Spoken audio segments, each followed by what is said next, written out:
রাজধানী বারিধারে আছেন রিপোর্টার আল আমিন তুষার, সরাসরি চলে যাচ্ছে তার কাছে। গেল রাতে ফিলিস্তিন দূতাবাসের সামনের যেই দুর্ঘটনা, আসলে যেই একজন পুলিশ সদস্য আর একজন পুলিশ সদস্যকে গুলি করেন, যিনি আসলে গুলি করেছিলেন কাউসার আহমেদ, তিনি কিন্তু আসলে এই মুহূর্তে এইখানটাতে আসলে এই যে গুলশান থানায় কিন্তু তাকে আসলে হেফাজতে রাখা হয়েছে।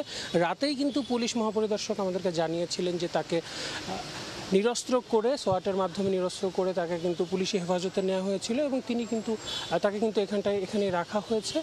গেল রাতের যেই ঘটনা, সেখানে আসলে তারপরে দূতাবাসে আমরা কিছুক্ষণ আগে ছিলাম, সেখানে কিন্তু যে পুলিশি টহল এবং পুরো দূতাবাস এলাকাটায়, এখানকার গুলশান বারিধারা এলাকায় কিন্তু পুলিশের যে নিরাপত্তা, সেটা কিন্তু আগের থেকে, সাধারণত এই অঞ্চলটাতে বেশ নিরাপত্তা কিন্তু থাকে সবসময়, তারপরেও কিন্তু নিরাপত্তা আরও আসলে জোরদার করা হয়েছে। তবে গতকাল রাতের যেই ঘটনা, তারপরে এখনও পর্যন্ত কিন্তু পুরোপুরি জানা সম্ভব হয়নি যে কেন আসলে এই ঘটনাটা ঘটেছে। এবং আমরা এখন পর্যন্ত যতটুকু জানতে পেরেছি যে সোহরাওয়ার্দী মেডিকেল কলেজে কিন্তু যেই পুলিশ সদস্য আসলে নিহত হয়েছেন, তাকে কিন্তু ময়নাতদন্তের জন্য রাখা হয়েছে মনিরুল ইসলাম, এবং তারা দুইজনেই কিন্তু এখানে নিরাপত্তার কাজেই কিন্তু তারা আসলে ডিপ্লোম্যাটিক সিকিউরিটি ডিভিশনে কিন্তু কর্মরত ছিলেন।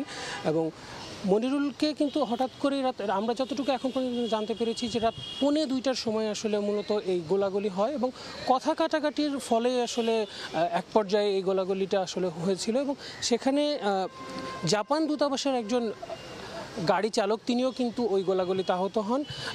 তাকেও আসলে হাসপাতালে নেওয়া হয়েছে এবং তারপর সর্বশেষ আপডেট আমরা যতটুকু জানতে পেরেছি যে তাকে প্রাথমিক চিকিৎসা দেওয়া হয়েছে।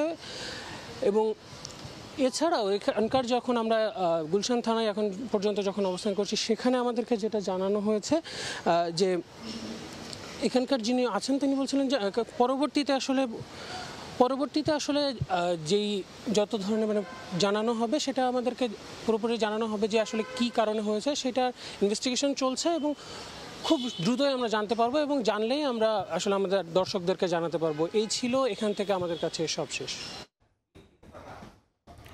ফিলিস্তিন দূতাবাসের সামনে হত্যাকাণ্ডের ঘটনা সবশেষ জানতে এতক্ষণ ছিলাম গুলশান থানায়।